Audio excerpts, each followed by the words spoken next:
Howdy, hi. It is Do Your Job Sports MLB Rundown Picks and Predictions for Saturday, May 3rd, 2025. We're looking at the best bets of the day. Let's get into the video. All right, first things first. We have a friend located front and center of the screen. We will talk about him in a minute and how much I despise him. But on the day, we go 3-5, bringing our season record to 135 and 143. I will recap the games, 2 of which went well, 3 of which went very poorly, and we'll get on to the picks for tomorrow. Game number 1, it was one where we actually won both of our bets.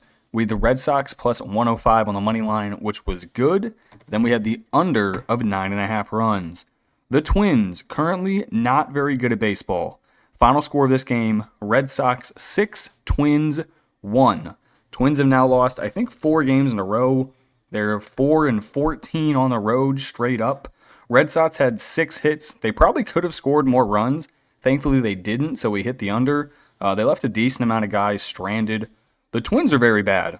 In their recent games, they have scored 1 run, 3 runs, 1 run, 11 out of nowhere, and they won 3 games before that. But yes, they have now lost 4 games in a row, and we are fading them again tomorrow.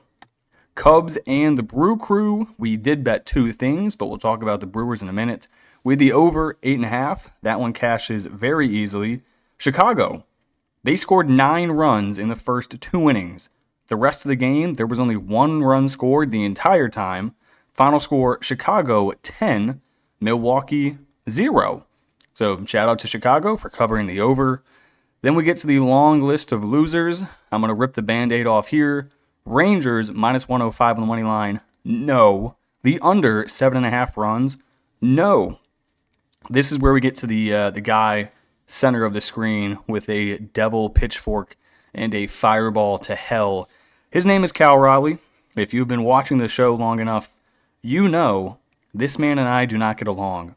Every single time I bet the Mariners, he does absolutely nothing. 0-4, 3 strikeouts. But every single time I bet against the Mariners, this dude goes ballistic. Today, Cal Raleigh, 2 home runs, 5 RBIs. How nice. How very nice of you, Cal.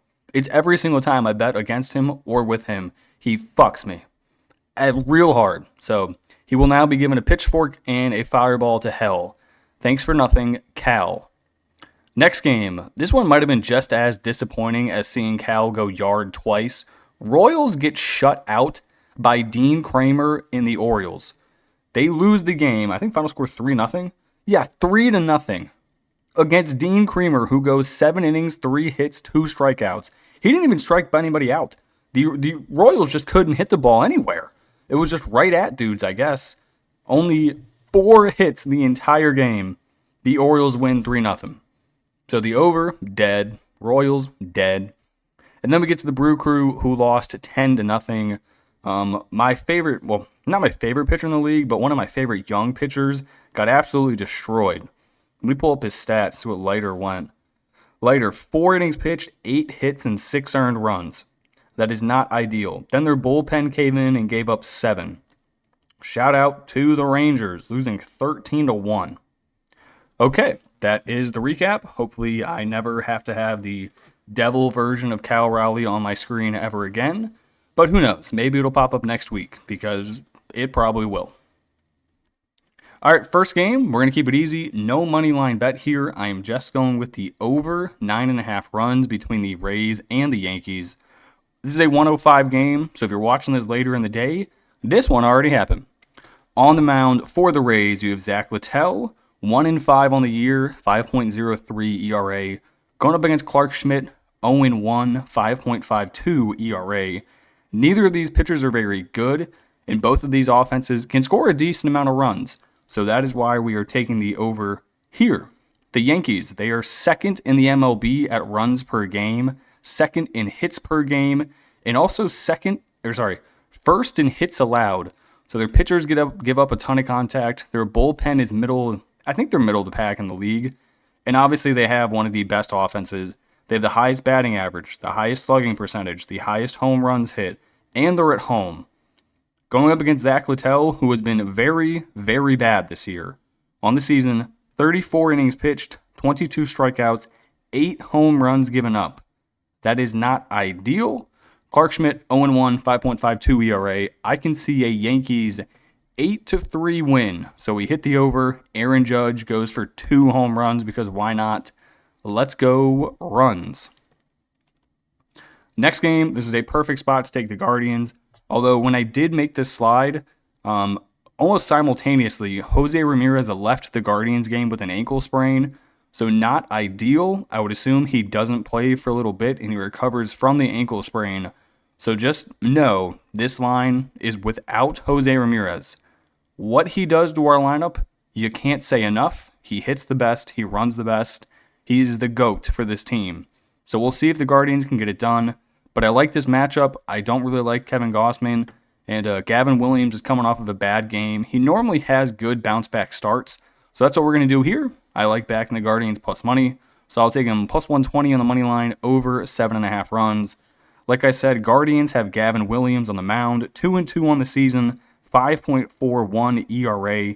He's coming off of a start where he got shit on. 2 innings pitched at home against Minnesota. He gave up 7 hits and 4 earned runs. These are his previous starts. 4 runs, 2 runs, 5 runs, 1 run. He just flip-flops. Bad start, good start, bad start, good start. Last start was bad, therefore this start should be pretty good. Kevin Gausman, another dude who kind of flip-flops starts on the season, 34 innings pitched, 28 strikeouts, 10 base on balls, 17 earned runs. His previous starts, 6 runs given up to the Yankees, 4 runs given up to the Astros. He is better at home. His last home start, he went 6 1/3, giving up 6 hits and 2 earned runs to Atlanta. But that was over 2 weeks ago. This is his first time pitching at home in a bit. I'll take the Guardians, even without Jose Ramirez. I think Gavin goes well. Plus 120 is a decent price. Guardians also have the better bullpen. Give me the Guardians. Next game, we are continuing to fade the Twins because they're not very good at baseball. Bailey Ober going for the Twins, 3-1 with a 4.13 ERA. Going up against Hunter Dobbins, 2-0 with a 2.46 ERA on the season. The Twins have lost 4 in a row. On the road this season, they are 4-14. Red Sox are 9-6 at home. The Twins just can't score. That's their main problem. 22nd in Major League Baseball with 3.8 runs per game. 21st in batting average at 235. They're 22nd in slugging. So they don't hit for contact. They don't hit for power. They don't score runs. The only thing they're good at is defense. 7th ranked overall defense behind them. Bailey Ober, 3-1 on the season. That 4.13 ERA. Pretty good, to be honest. 32 innings pitched, 25 strikeouts, only 7 walks. Does have a slight home run problem, giving up 5 long balls this season. His most recent start coming at Cleveland, he went 7 2/3, but he did give up 8 hits. Only 1 run, but he's been giving up a lot of hits. 8 hits, 8 hits, 5 hits, and 5 hits in his previous 4 games. He does go deep. He has pitched at least into the 6th inning in his last 4 starts. Then you have Hunter Dobbins, 2-0 on the season, 11 innings pitched, 11 strikeouts, 2 walks, 1 home run. This is only his 3rd start. He is a young kid, 25. This is his rookie season out of Texas Tech. 6'2", 180-pound guy. To be honest, I don't know much about him, but if you're pitching to the tune of a 2.46 ERA going against a shit-ass Twins lineup, I will back you, minus 120. Also, give me the over 9.5. The wind is blowing out. Weather is supposed to be good. There's a good chance one of these dudes ends up getting shelled. And I think that's going to be the Red Sox shelling over. Final game here, I'm going to take the D-backs on the road, plus 105 on the money line, in the over of 9.5 runs. D-backs 17-15 on the year, Phillies 18-14. I think we're getting a pitching advantage. I've tried a few times to back Aaron Nola in attempts of him getting his first win on the season, but he just can't do it. So I'm going to keep fading him. I like Brandon Fyatt. He's 5-1 with a 2.78 ERA. Phillies got the first game of the series. They won it 3-2.